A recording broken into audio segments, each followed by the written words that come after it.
नमस्कार, जय हिंद, वंदे मातरम दोस्तों। महामैराथन क्लास रहेगी ये विक्रय क्लास सेल्समैनशिप की। अगर आप BA BSc BCom first year first semester के स्टूडेंट हैं और अगर आपका ये मेजर या फिर माइनर विषय है विक्रय कला या सेल्समैनशिप, तो ये जो क्लास है प्रॉपर आपके लिए हमने आपके सेमेस्टर एग्जाम को ध्यान में रख करके हमने प्रॉपर डिजाइन करी है दोस्तों। पूरी यूट्यूब पर सबसे शानदार फास्ट सुपर फास्ट तरीके से अगर आज की इस वीडियो को आपने कंप्लीट कर लिया, पूरा वीडियो कंसंट्रेशन के साथ देख लिया, तो यकीन मानिए दोस्तों, ना तो फिर आपको किसी सीरीज को उठाने की जरूरत है या ना ही फिर आप किसी मॉडल या किताब या कोई दूसरी वीडियो आपको देखने की जरूरत पड़ेगी। दोस्तों, सभी यूनिवर्सिटीज के लिए ये जो वीडियो है बराबर इंपॉर्टेंट रोल प्ले करेगा आपके एग्जाम में। बिल्कुल मैं आपको बताना चाहूँगा कि जो तैयारी है रणनीति के साथ आपके लिए ऐसी होनी चाहिए जो सीधे सीधे क्वेश्चंस आपके एग्जाम में आए, है ना। आप चीज़ें समझ करके, बिल्कुल कोशिश रहेगी मेरी कि चीज़ें आपके माइंड में सेट करता हुआ चलूँ। कॉपी पेन उठा लें, लिखना स्टार्ट कर दें, क्योंकि बिना लिखे मैं कोई भी काम नहीं कर पाता हूँ दोस्तों। तो बिल्कुल लिखना स्टार्ट कर दें। टाइम थोड़ा लग सकता है, टाइम की टेंशन ना लें, है ना। कोशिश करेंगे कि 1 आवर के बिफोर जो है क्लास को हम कंप्लीट कर लें। तो सब कुछ बेसिक से पढ़ेंगे चीज़ों को, है ना। एमसीक्यू क्वेश्चंस के साथ डिटेल्स भी जानेंगे जहाँ पर इंपॉर्टेंट रहेगी। तो बिल्कुल लिखना स्टार्ट कर दो, है ना।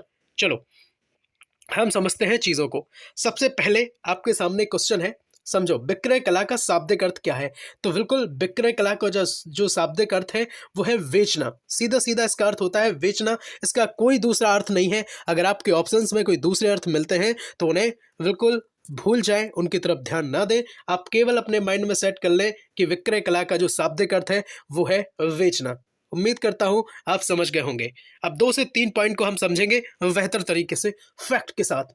किसी सफल विक्रेता के लिए किसको समझना सबसे जरूरी है। समझो बात, किसी सफल विक्रेता के लिए सबसे ज्यादा जो समझना जरूरी होता है वो होता है ग्राहक को। ना तो पुलिस को समझना जरूरी होता है दोस्तों, ना मालिक को, ना कानून को, है ना, और ना ही किसी सब्जेक्ट के ऊपर आपको कमांड करनी होती है। आप इन क्वेश्चंस को कट कर दें, केवल ग्राहक को सेट कर लें। इसी तरह हमने पहला क्वेश्चन जो बताया आपको कि विक्रय कला का जो शाब्दिक अर्थ है वो सीधा सीधा बेचना है, और दूसरे क्वेश्चन में हमने समझा कि किसी सफल विक्रेता के लिए किसको समझना जरूरी है। तो दोस्तों सिर्फ ग्राहक को, कस्टमर को। समझ गए बात कि नहीं, बताओ समझ गए बात, है ना। अगर आप समझ गए हैं तो बिल्कुल हम बढ़ेंगे नेक्स्ट फैक्ट की तरफ जो आपके सामने रहेगा, है ना। कोई बच्चा ये ना समझे कि हम क्वेश्चन नहीं करेंगे, 60 से 70 क्वेश्चन हम करेंगे और बहुत अच्छे लेवल के करेंगे जहां से सीधे सीधे एग्जाम में क्वेश्चन आपके बनेंगे। समझो बात, विक्रय कला से उत्पाद को लाभ। विक्रय कला से उत्पाद को क्या लाभ है। तो देखो, 3 जो लाभ है प्रॉपर वो हम समझेंगे। एक तो उत्पादन में वृद्धि। विक्रय कला या विक्रय कौशल जो होता है किसी वस्तु को बेचने का आपका हुनर। आप किस तरह से किसी वस्तु को, अभी आपने उत्पाद को बेच सकते हैं, है ना। और अगर आपके अंदर वो गुण आ गया, वो क्वालिटी आपके अंदर आ गई, तो समझो बात, उत्पादन में वृद्धि आपकी होगी, है ना। नवीन उत्पादों का जो विक्रय है वो संभव है। देखो ऐसा है, जैसे मान लो आप कोई वस्तु आप बना के बेच रहे हो, ठीक है, आप कोई वस्तु बेच रहे हो और आपने चाहा कि सडनली इसको चेंज करके, इसके रिवर्स करके इसके स्थान पर दूसरी वस्तु हमें सेल करनी है। तो अगर आपके पास ये गुण है, ये विक्रय कला है आपके पास, तो आप किसी भी वस्तु को बेच सकते हो। जैसे मान लो आपकी पेन कापी की दुकान है, ठीक है, तो आप पेन सेल कर रहे हो, ठीक है, पेन सेल कर रहे हो, लेकिन अगर आपके अंदर ये हुनर है, ये आपके अंदर कौशल है, तो आप स्केच को भी सेल कर जाओगे। समझ गए ना बात मैं कहना क्या चाह रहा हूँ, ठीक है। उत्पादन लागत में कमी। देखो, जब बहुत सारी वस्तुओं का आप उत्पादन एक साथ करते हैं तो कहीं ना कहीं लागत में भी कमी आपको देखने को मिलेगी। तो ये विक्रय कला से उत्पाद को जो लाभ होते हैं वो मैंने आपके माइंड में सेट करने की पूरी कोशिश करी है दोस्तों। चलिए अब हम बात करेंगे नेक्स्ट फैक्ट की तरफ। आपके सामने है कि विक्रय क्षेत्र के आकार को प्रभावित करते हैं। देखो, इसके बाद हम नेक्स्ट क्वेश्चन समझेंगे। बहुत सारे क्वेश्चन हमने आपके लिए लगा रखे हैं, है ना, तो कोई बच्चा बिल्कुल परेशान ना हो।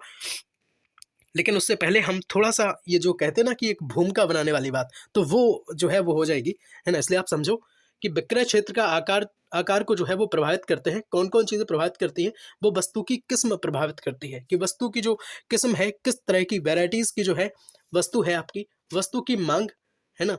वस्तु की मांग कैसी है कि कौन, जैसे मान लो मैंने किसी ऐसे एरिया में कॉपी पेन की दुकान खोली है जहाँ पर ना तो कोई पुस्तकालय है, ना विद्यार्थी रहते हैं, या ना वहाँ पे कोई स्कूल कॉलेजेस हैं, तो मेरी कॉपी पेन कौन खरीदेगा, है ना। तो ये चीज़ जो है प्रॉपर आपको समझना पड़ेगा। सही व्यापार का जो है आपके माइंड में ये चीज़ होनी चाहिए कि कौन सा व्यापार मेरे लिए सही रहेगा पर्टिकुलर लोकेशन के अकॉर्डिंग। ठीक है, समझ गए ना बात। तो वस्तु की मांग बहुत ज़्यादा इफेक्ट करती है विक्रय क्षेत्र के लिए। वितरण की पद्धति है ना, डिस्ट्रीब्यूशन की जो पद्धति है, मेथड है ना, वो चीज़ बहुत ज़्यादा इसमें मैटर करेगी। समझ गए बात कि नहीं, बताओ। चलो, प्रश्न नंबर 2 जो है आपके सामने रहेगा। कुछ क्वेश्चंस को हम वन लाइनर के फॉर्म में भी समझेंगे और किसी चीज़ को हम समझेंगे डायरेक्ट। तो कोई भी बच्चा टेंशन ना ले, ना बिल्कुल परेशान हो, समझो और लिखते चलो अपनी कॉपी में। देखो, विज्ञापन एजेंसी से लाभ है, क्या क्या लाभ है। क्या मितव्ययिता है ना, या फिर उचित ढंग से कार्य होना, या माध्यम का वृहत ज्ञान होना, या सभी। सबसे पहले तो आप ये बताओ हमें कि विज्ञापन एजेंसी क्या है। देखो, विज्ञापन एजेंसी वो होती हैं जो किसी भी चीज़ का प्रचार या प्रसार करती हैं। समझ गए बात कि नहीं, बताओ, है ना। किसी भी चीज़ का प्रचार अगर करती हैं तो वो विज्ञापन एजेंसी है। तो विज्ञापन एजेंसी के अकॉर्डिंग हम अपनी वस्तु का जो है प्रचार करते हैं, लोगों तक पहुंचाते हैं, सूचना पहुंचाते हैं। तो उसके लिए हम मितव्ययिता की भी बात करेंगे, उचित ढंग से जो है वो कार्य भी होगा, या फिर माध्यम का जो बृहत ज्ञान की बात होती है। तो ये सभी चीज़ें जो है कहीं ना कहीं विज्ञापन एजेंसी से हमें ये लाभ होते हैं, है ना। अपने प्रोडक्ट को दूसरों तक पहुंचाने में हमें मदद मिलती है दोस्तों। हम समझें अगर विज्ञापन का अर्थ क्या है, तो सीधा सीधा है प्रचार करना, लोगों तक सूचना पहुंचाना। और वर्तमान व्यापार की एजेंसी या संजीवनी को हम किसे कहेंगे। देखो, सीधा ये भी क्वेश्चन आ सकता है, ये भी वेरी इंपॉर्टेंट क्वेश्चन है, अपने माइंड में सेट कर लो कि वर्तमान व्यापार की संजीवनी किसे कहते हैं। तो भाई वो विज्ञापन को कहते हैं। विज्ञापन बहुत जरूरी होता है, लोगों तक अपनी जो है व्यापार की सूचना लोगों तक पहुंचाना, प्रचार करना। इसलिए हम इसे रखेंगे कि वर्तमान व्यापार की संजीवनी हम विज्ञापन को कहते हैं। चलिए, नेक्स्ट फैक्ट है आपके सामने, प्रेस विज्ञापन का प्रकार है। तो समाचार पत्र जो है प्रेस विज्ञापन का प्रचार है। ये भी आपके लिए वेरी इंपॉर्टेंट रहेगा, इसलिए अपने माइंड में इसे भी सेट कर लें। ठीक है, प्रेस विज्ञापन का प्रकार कौन है, कहना समाचार पत्र है। चलो, प्रश्न नंबर 3 आपके सामने है। विज्ञापन से समाज को लाभ होता है, कौन कौन से लाभ होते हैं। मध्यस्थों की संख्या में क्या कमी आती है, या समाज के रहन सहन के स्तर में वृद्धि होती है, या स्वस्थ प्रतिस्पर्धा, या फिर सभी। आंसर की तो हो जाएगा इसका सभी। देखो, सभी कैसे, मध्यस्थों की संख्या में कमी, इसका अर्थ ये हुआ कि जो दलाल होते हैं या फिर मीडिएटर्स होते हैं उनकी संख्या में कमी आती है। हम सीधी सीधी वस्तु को जो है कहीं ना कहीं हम उत्पादकों से सीधा खरीद सकते हैं। समाज के रहन सहन के स्तर में वृद्धि से अर्थ है कि जब अच्छी चीज़ें आप तक पहुँचेंगी तो कहीं ना कहीं समाज के लोगों का जो जीवन निर्वाह है उसमें एक स्तर की बात करें तो कहीं ना कहीं अच्छा हो जाएगा, है ना। स्वस्थ प्रतिस्पर्धा, कहीं ना कहीं ये कंपटीशन से रिलेट है ना। तो अगर हम बात करें तो ये सारे ऑप्शंस जो हैं सही है, सभी इसका राइट आंसर हो जाएगा, है ना। चलिए, अब बात करेंगे नेक्स्ट जो चीज़ है जो हम आपको बताना चाहेंगे कि विज्ञापन से उत्पादकों को लाभ क्या होते हैं। अभी तो हमने समाज को लाभ समझे थे, अब उत्पादकों को क्या लाभ होते हैं। तो देखो, प्रतिस्पर्धा में सफलता। प्रतिस्पर्धा में सफलता का अर्थ ये हुआ कि जैसे कंपटीशन में अगर कोई और दुकान, से मान लो आपकी दुकान है भेलपूरी की, ठीक है, तो भेलपूरी की और भी लाइन में दुकान होंगी ना। तो अगर आपकी जो दुकान का प्रचार है, लोगों तक सूचना ज़्यादा तक पहुंची है, तो आपके यहाँ ज़्यादा भीड़ दिखाई देगी, ज़्यादा क्राउड आपके यहाँ रहेगा। ठीक है, तो कहीं ना कहीं ये प्रतिस्पर्धा में सफलता का ही नज़रिया है। और ख्याति में वृद्धि, आपकी दुकान की ख्याति बढ़ेगी, वृद्धि होगी, पॉपुलर हो जाएंगे कि भाई हमें तो भेलपूरी जो है फलानी दुकान की पसंद है। समझ गए बात कि नहीं, बताओ। ठीक है, और विशिष्टीकरण को लाभ होगा। तो ये सारी चीज़ें जो है विज्ञापन के उत्पादकों को लाभ दिलाती हैं। इनको भी अपनी कॉपी में लिख लें। नेक्स्ट क्वेश्चन की हम बात करेंगे, वन लाइनर के फॉर्म में रहेंगे, 2-3 कथन से क्वेश्चन भी आ सकते हैं, इसलिए हमने यहाँ पे लिए हैं। देखो, विज्ञापन एजेंसियां विज्ञापन विशेषज्ञों के संगठन होते हैं। ये कथन किसका है, ये कथन जो है वो रोजर वाटसन का है। किसका है, रोजर वाटसन का है। तो विज्ञापन एजेंसियां जो हैं विज्ञापन विशेषज्ञों के संगठन होते हैं, रोजर वाटसन साहब कहते हैं। लिख लो अपनी कॉपी में, माइंड में सेट कर लो। नेक्स्ट कथन है, 3 क्वेश्चन है केवल, ज़्यादा नहीं है कथन से। ठीक है दोस्तों। दोस्तों स्वास्थ्य भी गड़बड़ है, पर कुछ भी हो जाए चीज़ों को कंप्लीट किए बिना सांस नहीं लूँगा, थमूंगा नहीं। और बाकी जो आपके विषय हैं, चाहे फिर मैं बात करूँ फूड न्यूट्रिशन हाइजीन की, इंडियन कॉन्स्टिट्यूशन की, या फिर direct indirect tax structure in India, desktop printing, या फिर आपके जो मेजर विषय हों Hindi, history, political science, sociology, सबके वीडियो बनाने की कोशिश करूँगा दोस्तों, है ना, जितना संभव हो सकेगा। बाकी पुरानी क्लासेस हमने पहले दी थी, आप उनको भी देख लें, है ना। बहुत सारे क्लासेस हमने सेल्समैनशिप की भी दी थी, यूनिट वाइज आपको करवाई थी, फूड न्यूट्रिशन हाइजीन, भोजन पोषण स्वच्छता की भी करवाई थी। या फिर हम बात करें कहीं ना कहीं भारतीय संविधान की, तो बहुत सारी क्लासेस वहाँ पे पड़ी हुई हैं, लिंक डिस्क्रिप्शन में मिल जाएगी। बाकी प्लेलिस्ट बनी है, विजिट कर लें, है ना। और पीडीएफ के लिए आप टेलीग्राम चैनल हमारा ज्वाइन कर सकते हैं, लिंक टेलीग्राम चैनल की हम डिस्क्रिप्शन बॉक्स में शेयर कर देंगे, ठीक है। अब समझ लो बात, प्रश्न नंबर 5 को पढ़ लो अच्छे से। एक विज्ञापन अपील एक प्रेरणा है जिसका प्रयोग क्रय प्रवृत्ति को उकसाने के लिए विज्ञापनकर्ता के द्वारा किया जाता है। तो ये सैंडिस तथा फ्राई वर्जर का जो है वो कथन हो जाएगा, है ना। हमें नहीं मालूम आप कैसे याद करेंगे, पर इस कथन को आपको माइंड में फीड करना ही होगा। देखो मैं थोड़ी सी हेल्प करता हूँ आपकी। एक विज्ञापन अपील एक प्रेरणा है, इसका प्रयोग क्रय प्रवृत्ति, है ना, क्रय प्रवृत्ति जब भी आ जाए तो आप याद रख लेना, है ना, सैंडविच से, है ना, सैंडविच से याद रख लो, सैंडविच से याद रख लो सैंडल, ठीक है। और क्रय मतलब खरीदना, तो सैंडल खरीदना। तो कहीं ना कहीं आप देखो माइंड में चीज़ें सेट करनी पड़ेंगी ना, तो उसके लिए आप याद कर लो, क्रय प्रवृत्ति आपको मिल जाए तो सैंडविच या फ्राइवर्स का ही कथन हो जाएगा, ठीक है दोस्तों। चलो अब बात करेंगे, नेक्स्ट क्वेश्चन जो है आपके सामने रहेगा कथन का, विक्रय कला लोगों को वस्तु क्रय करने के लिए उत्तेजित करने की एक प्रयत्न है। देखो बहुत अच्छी बात कही है ये, कि विक्रय कला या विक्रय कौशल जब आपके पास आ जाता है चीज़ों को समझने का, या फिर अपनी चीज़ों वस्तुओं को बेचने का, तो आप कहीं ना कहीं लोगों को ये, जैसे मान लो आपके लिए कोई आपकी ही दुकान पे, आपकी दुकान है गारमेंट्स की, और कोई आपके यहाँ शर्ट खरीदने के लिए आया, उसे पैंट की जरूरत नहीं है, लेकिन आपके अंदर अगर विक्रय कला या फिर विक्रय कौशल का गुण है, तो आप कहीं ना कहीं उसे पैंट खरीदने पर भी मजबूर कर देंगे, है ना। उसे कहेंगे देखो आपका पोलाइट नेचर, है ना, आपकी समझ, और कहीं ना कहीं आप उसको दिला देंगे, उसको ऐसा लगेगा कि उसे आवश्यकता ना होते हुए भी पैंट की आवश्यकता उस टाइम लग जाएगी, है ना, कि देखो बहुत अच्छा पैंट लग रहा है, या फिर बहुत सारी चीज़ें आपके सामने आप ऐसे उसके सामने अगर करेंगे, तो कहीं ना कहीं ग्राहक जो है आपकी तरफ आकर्षित होगा, आपके पैंट की तरफ आकर्षित होगा और बिल्कुल ले जाएगा। समझ गए बात। तो ये चीज़ें जो है कहीं ना कहीं विलियम जी कॉटर द्वारा कही गई हैं, तो इसको भी रख लें, याद कर लें, आपके लिए बेहद इंपॉर्टेंट है। चलो नेक्स्ट जो है हम बात करेंगे क्वेश्चन की, प्रश्न नंबर 7 आपके सामने रहेगा, ग्राहक की मनोवैज्ञानिक दशा का ज्ञान होना आवश्यक है। इस क्वेश्चन के राइट आंसर की बात करें तो विक्रय कला के लिए ग्राहक के मनोवैज्ञानिक दशा का ज्ञान होना आवश्यक है, ठीक है। चलिए थोड़े से फास्ट हम चल रहे हैं, क्योंकि चीज़ें हमें काफ़ी कंप्लीट करनी है, टाइम ज़्यादा ना लगे, है ना, कम से कम टाइम के लिए हम कोशिश करेंगे। समझते चलो और लिखते चलो कॉपी में। नम्रता, व्यवहार, कुशलता, धैर्य आदि एक विक्रय के गुण हैं, है ना, मानसिक, चारित्रिक, सामाजिक या फिर व्यवसायिक। तो कहीं ना कहीं देखें, नम्रता अगर आपके स्वभाव में नम्रता है ना, विक्रेता अगर आप हैं, तो व्यवहार कुशलता है, आप में धैर्य है, और लोगों से अच्छे से बात करते हैं, तो कहीं ना कहीं ये सामाजिकता की तरफ आपको ले जाता है। तो अगर राइट आंसर की बात करें तो ऑप्शन नंबर 3 हो जाएगा इसका, सामाजिक। नेक्स्ट क्वेश्चन जो है आपके सामने रहेगा, स्क्रीन पर है आपकी, विक्रय सभा एक का प्रकार है। तो विक्रय सभा के सभी प्रकार हैं, राष्ट्रीय, स्थानीय या फिर क्षेत्रीय की बात करें तो तीनों जो है विक्रय सभा के प्रकार हैं।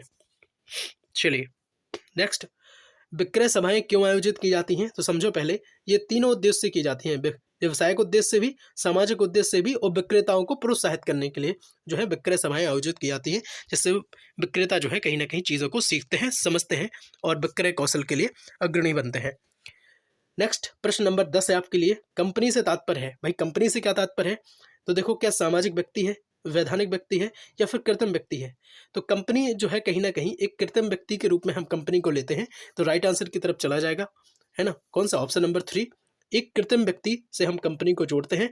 माइंड में सेट कर लो चीजें, समझते हुए चलो, कंपनी एक कृत्रिम व्यक्ति, ठीक है, कहाँ से कंपनी, कहाँ से कृत्रिम।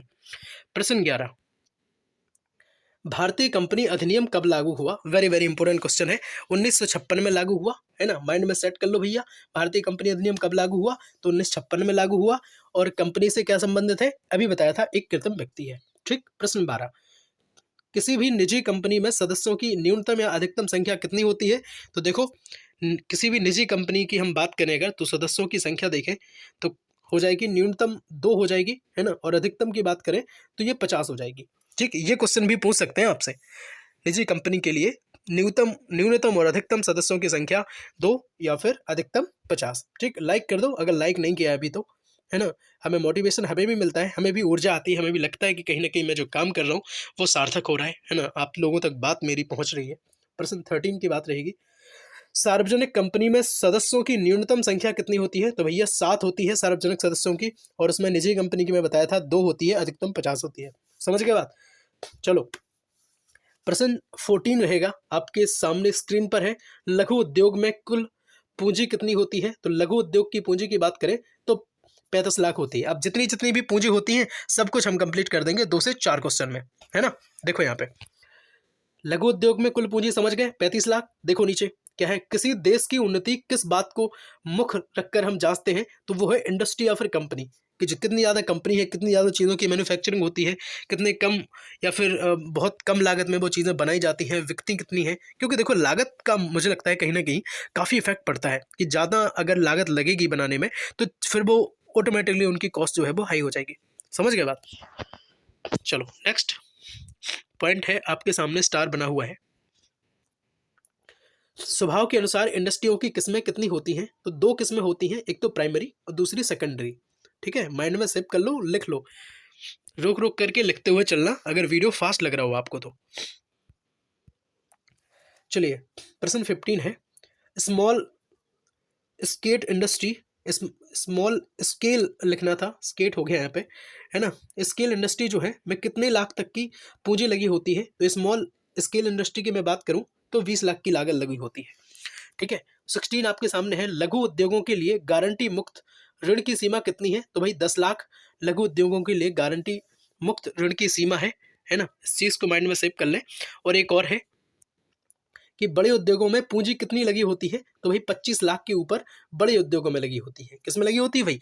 बड़े उद्योग जो होते हैं उनमें 25 लाख से ऊपर, और जो कम स्मॉल उद्योग होते हैं उनमें 20 लाख से नीचे, अभी बताया था मैंने आपको, है ना। अब नेक्स्ट क्वेश्चन रहेगा आपके लिए, प्रश्न 18, है ना। काफ़ी क्वेश्चंस हम यहाँ पे हैं, 60 से 70 क्वेश्चंस हैं, आप कंप्लीट करेंगे, है ना। बिल्कुल टेंशन ना लो, अच्छे से आराम से लिख लो कॉपी में और माइंड में सेट करते हुए चलो, क्योंकि देखो टाइम कम है ना। क्या माइनर क्या मेजर, आप सोचते हो भाई अरे ये तो माइनर सब्जेक्ट है, हम बाद में देख लेंगे वीडियो। अरे बिल्कुल नहीं, अभी देख लो, क्योंकि ये ऐसे जो है आपके सब्जेक्ट होते हैं वो कि आपके परसेंटेज में 4 चांद लगाने के काम करते हैं दोस्तों, है ना। और अगर बैक लग जाती है तो बहुत प्रॉब्लम होगी, फिर चाहे मेजर में बैक लगे या फिर माइनर में बैक लगे। तो चीज़ों को अभी से कंप्लीट करते हुए चलो, है ना। लास्ट में पता ना पढ़ पाए ना पढ़ पाए, क्या प्रॉब्लम आ जाए। ठीक है, चलो 18 क्वेश्चन समझो। लघु उद्योग के लिए किसी संयंत्र लघु उद्योग के लिए किसी संयंत्र और मशीनरी की अधिकतम सीमा कितनी है? तो भैया 35 लाख है। इसके लिए भी समझ लो, संयंत्र और मशीनरी की मैं बात कर रहा हूँ। सहायक उद्योग के लिए संयंत्र और मशीनरी या खर्च की अधिकतम सीमा तो भैया 45 लाख है सहायक उद्योग के लिए, और वो लघु उद्योग के लिए। ठीक है, दोनों क्वेश्चन आप अपने माइंड में सेव कर लो और लिखते हुए चलो तो बहुत बेटर है। विज्ञापन का उद्देश्य क्या होता है? अभी मैंने आपको बताया था कि उत्पादन की बिक्री बढ़ाने के लिए, है ना, जो है विज्ञापन का उद्देश्य होता है, सीधा सीधा मैं बात करूं तो विश्वास, उपभोक्ताओं में विश्वास को बढ़ाना। ठीक है, उत्पादन की जो बिक्री हमें बढ़ाने के लिए विज्ञापन का उद्देश्य क्या होता है? तो उपभोक्ताओं में विश्वास को बढ़ाना, यही उद्देश्य होता है।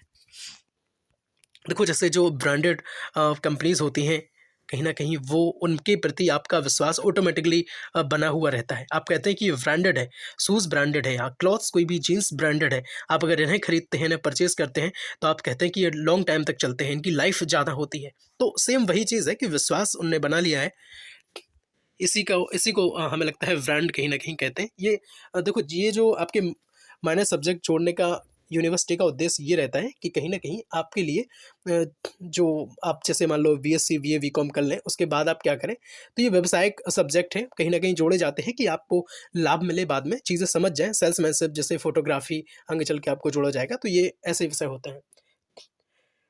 प्रश्न 19 रहेगा, उद्यमी शारीरिक और मानसिक तौर पर क्या होता है?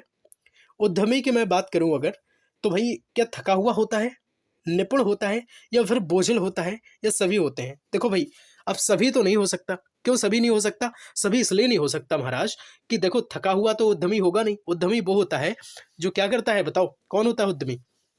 उद्यमी वो होता है जो कहीं न कहीं अपने व्यापार को आगे बढ़ाने की कोशिश करता है। और आगे कौन बढ़ाएगा? आगे बढ़ाएगा जो थका हुआ होगा वो बढ़ाएगा? अरे बिल्कुल नहीं बढ़ाएगा भई, है ना? बोझिल होगा वो बढ़ाएगा? बिल्कुल नहीं। कौन बढ़ाएगा? जो प्रोफिशिएंट होगा, निपुण होगा, वो बढ़ाएगा आपके, है ना, व्यापार को आगे।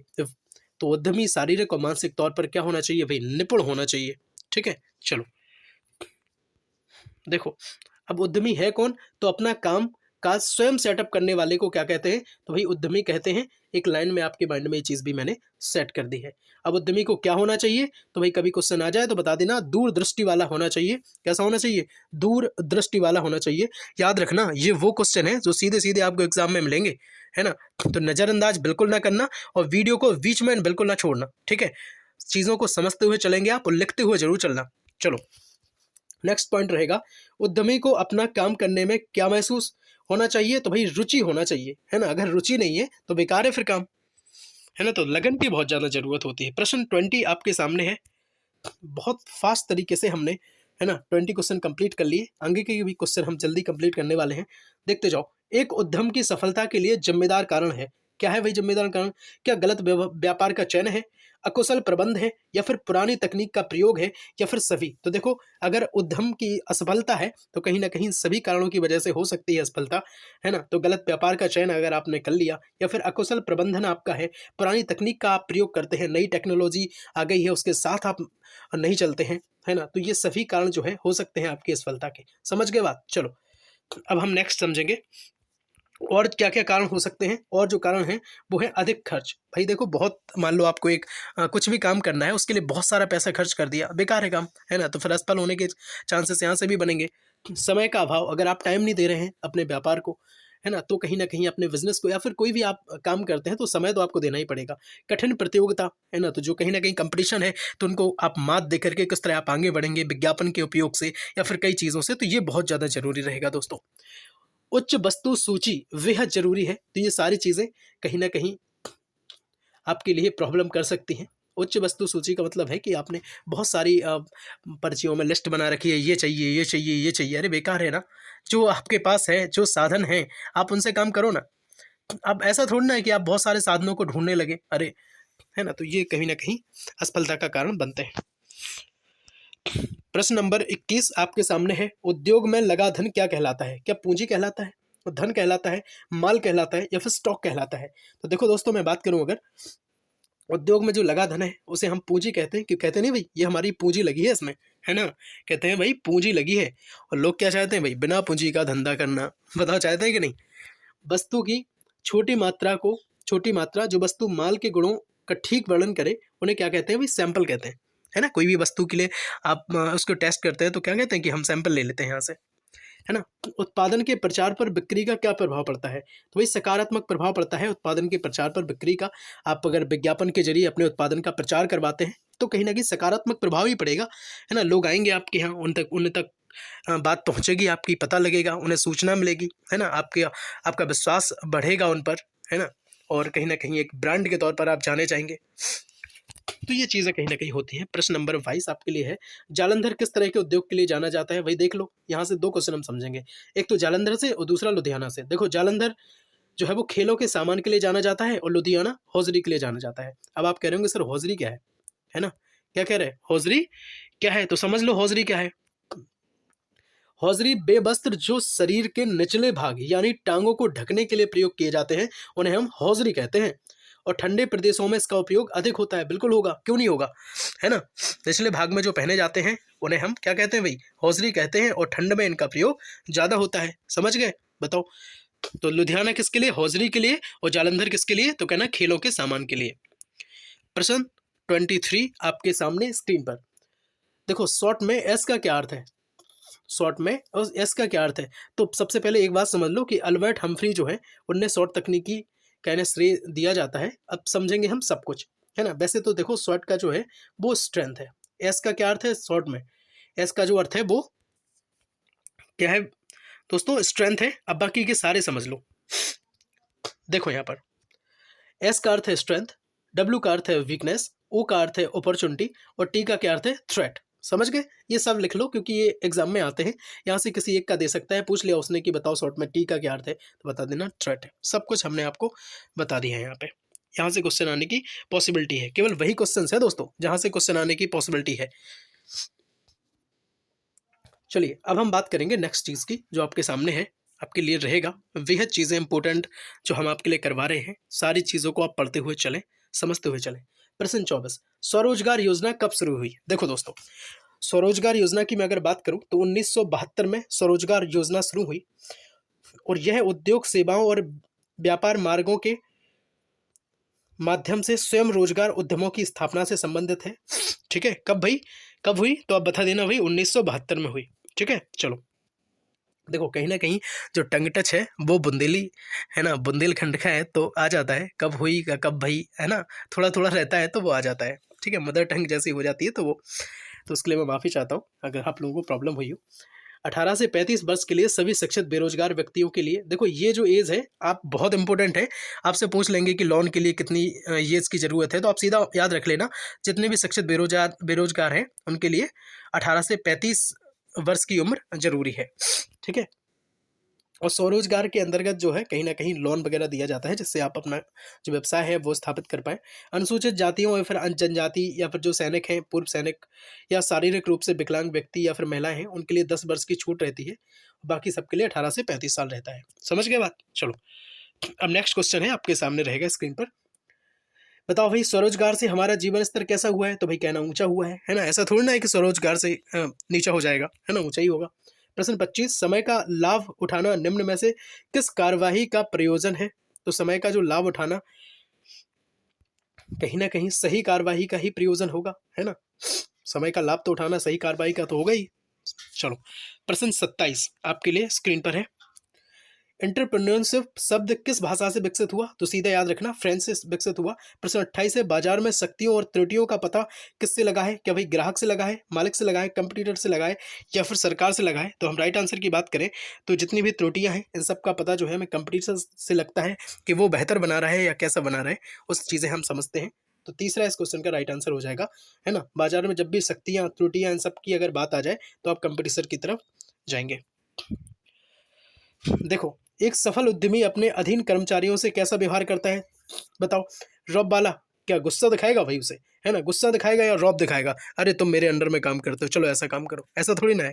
उसके साथ जो व्यवहार है वो अच्छा होना चाहिए, है ना, एक सफल उद्यमी की यही पहचान है कि व्यवहार उसका कैसा हो भाई, अच्छा हो। चलो प्रश्न 29 आपके सामने है, स्क्रीन पर रहेगा।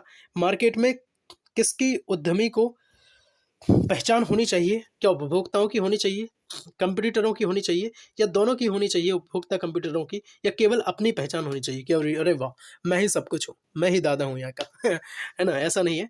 उपभोक्ता की और कंप्यूटरों दोनों की। कंप्यूटर होते हैं जो साथ में वही काम करते हैं, जैसे काम करने का मतलब ये हुआ जैसे आपकी किसी वस्तु की प्रॉपर शॉप है और बगल में किसी वस्तु की शॉप है, या कोई आप काम धंधा करते हैं और दूसरा आदमी भी वही धंधा करता है, तो कहीं ना कहीं उसे आपका कंप्यूटर ही तो कहेंगे, है ना। तो मार्केट में एक जो सफल उद्यमी है उनको दोनों चीज़ की समझ होनी चाहिए कि उपभोक्ता क्या चाहते हैं, कंपटीटर क्या कर रहे हैं, तो कहीं ना कहीं इन सब की ओर अगर आप नज़र रखेंगे तो आपका धंधा तो बिल्कुल चल पड़ेगा दोस्तों। चलो प्रश्न 30 आपके सामने स्क्रीन पर है। क्वालिटी कौन सा डिपार्टमेंट चेक करता है? तो भाई क्यूसी करता है, क्वालिटी डिपार्टमेंट, है ना, ये सारी चीज़ें करता है। और अच्छी पैकिंग के क्या क्या लाभ हैं आप समझो, आकर्षण का कारण बनता है अच्छी पैकिंग, है ना, शीघ्र बिकता है, महंगा होता है ना, अच्छी पैकिंग करेंगे तो कहीं ना कहीं कॉस्टली आपका सामान हो जाएगा। चलिए नेक्स्ट फैक्ट जो है आपके सामने रहेगा। उत्पादन बनाने से पहले उद्यमी को कच्चे माल की जांच पड़ताल जो है वो करनी पड़ती है, तो ये चीज़ भी अपने माइंड में सेट कर लें, लिखते हुए आप अपनी चीज़ों को चलें। प्रश्न 31 आपके सामने आपकी स्क्रीन पर है। निम्न में से कौन सा एक उद्यमी कैरेक्टर नहीं है? क्या पॉजिटिव थिंकर नहीं है, डिसीजन मेकर नहीं है, इनोवेटर नहीं है या फिर नेगेटिव थिंकर? देखो एक उद्यमी की जो पहचान है वो पॉजिटिव थिंकर होना चाहिए, डिसीजन मेकर होना चाहिए, है ना, कि अपना जो डिसीजन है वो तुरंत ले पाए, स्पॉट पर डिसीजन ले पाए, ऐसा नहीं कि सोच रहे हैं अब हम क्या करें क्या ना करें, दाम बढ़ाएं ना बढ़ाएं, बगल में बढ़ रहे हैं नहीं बढ़ रहे, पता ही नहीं चल रहा उसे। पॉजिटिव थिंकर सोच रहा है भाई पता नहीं ये हम धंधा शुरू किया है चलेगा नहीं चलेगा, अब ऐसा थोड़ा ना सोचेंगे आप, है ना। आप नेगेटिव नहीं सोच सकते ना, आप पॉजिटिव सोचेंगे कि भाई जो मेरा धंधा है बिल्कुल चलेगा, है ना। डिसीजन मेकर आप अपना डिसीजन जो स्पॉट पे लेंगे वो कहीं ना कहीं अच्छा हो, है ना, आपके लिए हितकर हो। तो इस क्वेश्चन का राइट आंसर ऑप्शन 4 हो जाएगा। चलो प्रश्न 32 आपके सामने है, स्क्रीन पर है। समय का लाभ उठाना निम्न में से किस कार्रवाई का प्रयोजन है? तो संयमित कार्रवाई का प्रयोजन हो जाएगा समय का लाभ उठाना।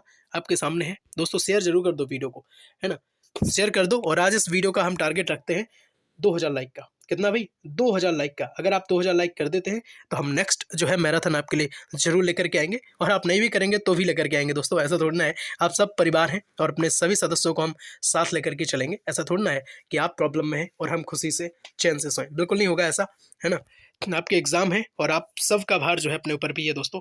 चलो प्रश्न 33 आपके सामने स्क्रीन पर।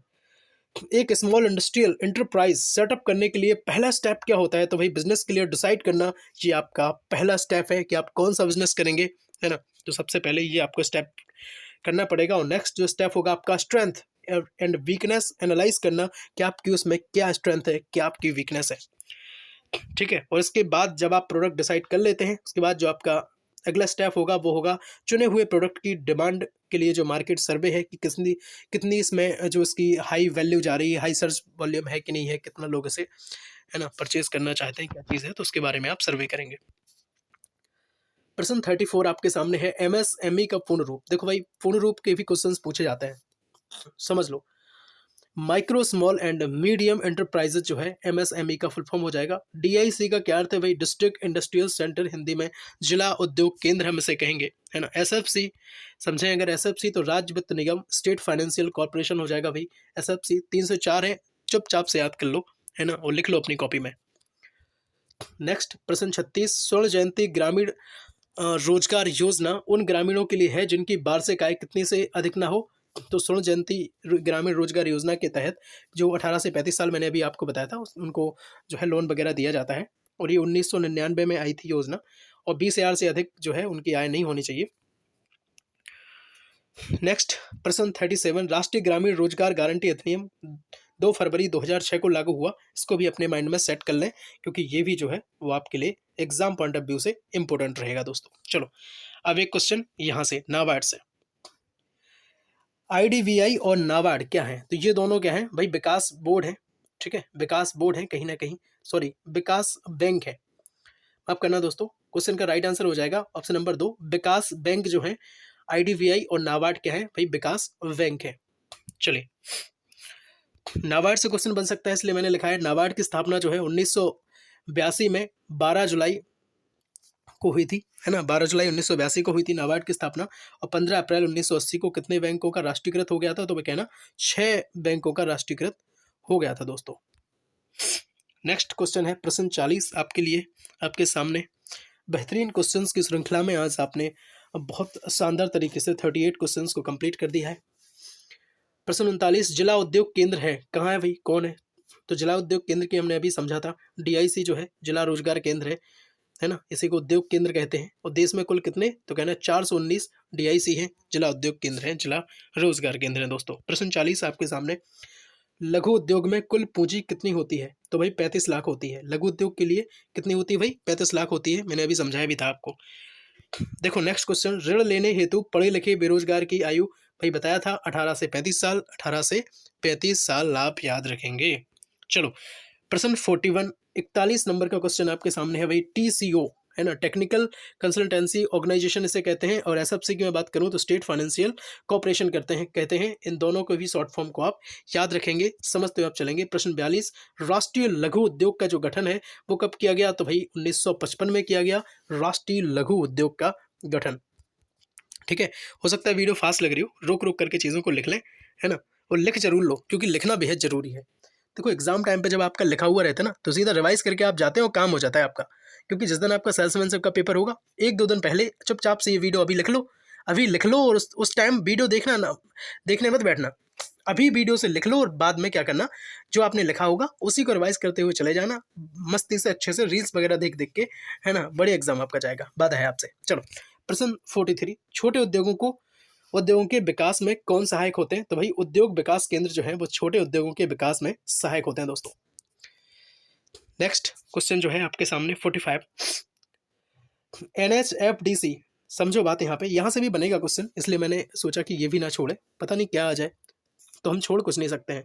National handicapped finance development corporation NHFDC, और मुख्य उद्देश्य इसका क्या है तो भाई डिसेबल लोगों की, डिसेबल जो कहीं किसी ना किसी टाइप की उन्हें डिसेबिलिटीज़ है ना, तो डिसेबल लोगों की डेवलपमेंट एक्टिविटीज़ को प्रमोट करना इनका उद्देश्य रहता है भाई। NSKFDC, नेशनल सफाई कर्मचारी फाइनेंस एंड डेवलपमेंट कॉर्पोरेशन, तो मुख्य उद्देश्य क्या होता है स्कैवेंजर्स को वित्तीय सहायता जो है वो प्राप्त करना, ये उद्देश्य होता है। उद्देश्य भी पूछ सकते हैं, याद रखना, ऐसा ना हो कि आप भूल जाएं।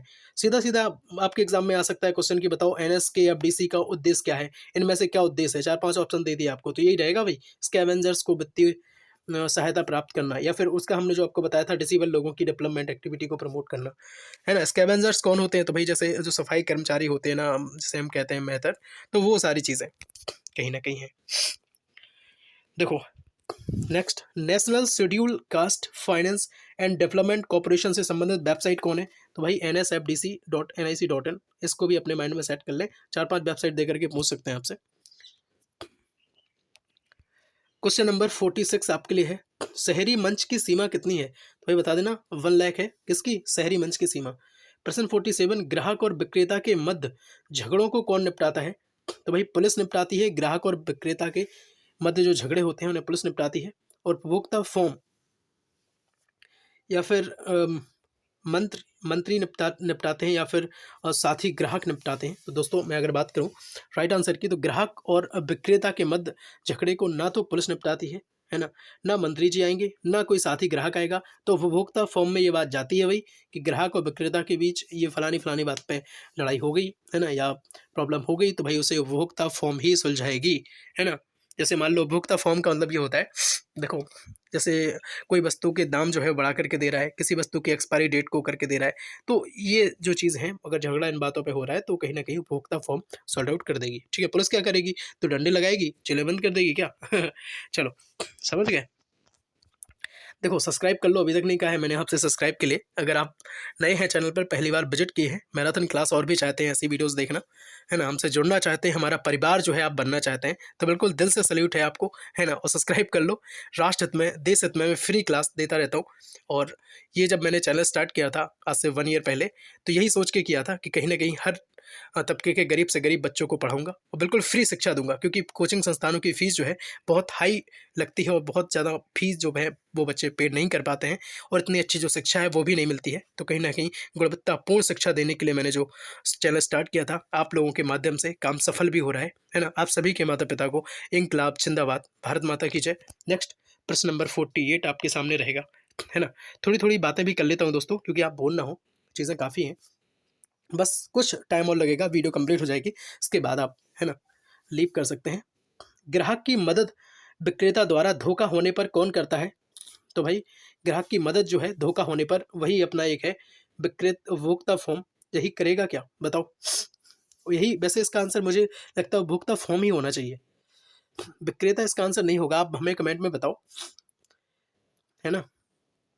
चलिए देखो अब हम बताएं एक नेक्स्ट चीज़ आपको कि जो उपभोक्ता फॉर्म है वो जिला स्तर पर बनाए जाते हैं। ठीक है, क्या गड़बड़ी हो रही है ये सारी चीज़ों के लिए। प्रश्न 49 की मैं अगर बात करूं तो सरकार ग्राहकों को सचेत करने के लिए इलेक्ट्रॉनिक और प्रिंट मीडिया में कैसे प्रचार करती है तो भाई इसका सीधा सीधा है जागो ग्राहक जागो। ठीक है, सरकार जो है अपनी ग्राहकों को सचेत करने के लिए इलेक्ट्रॉनिक या फिर प्रिंट मीडिया के माध्यम से जागो ग्राहक जागो के द्वारा प्रचार करती है ना।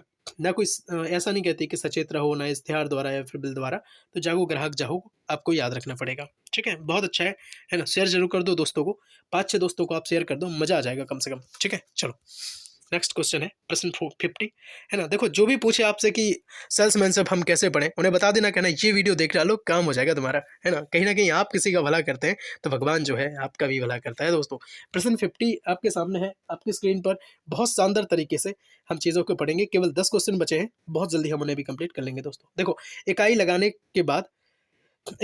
के बाद पर्यावरण दूषिता बोर्ड से क्या लेना पड़ता है ना, क्या लेना पड़ता है दोस्तों, तो एनओसी जो है हमें लेनी पड़ती है। एनओसी हम लेंगे, एनओसी क्या है तो भाई नो ऑब्जेक्शन सर्टिफिकेट है, अनापत्ति प्रमाण पत्र को हम कहते हैं एनओसी, है ना। इकाई लगाने के बाद पर्यावरण दूषिता बोर्ड से हमें एनओसी लेनी पड़ती है। प्रश्न 15 आपके सामने है, स्वरोजगार के लिए ऋण किन से उपलब्ध कराया जाता है? तो भाई राष्ट्रीय विकास संस्थाओं द्वारा कराया जाता है, वाणिज्य केंद्रों द्वारा और राजकीय संस्थाओं द्वारा। इन सभी से जो है स्वरोजगार के लिए आपको ऋण मिल सकता है। ठीक है, लोन वगैरह आपको यहाँ से मिल सकती है। लागत के प्रकार हम समझेंगे। देखो यहाँ से भी समझ लो, लागत के प्रकार से क्वेश्चन आ सकता है।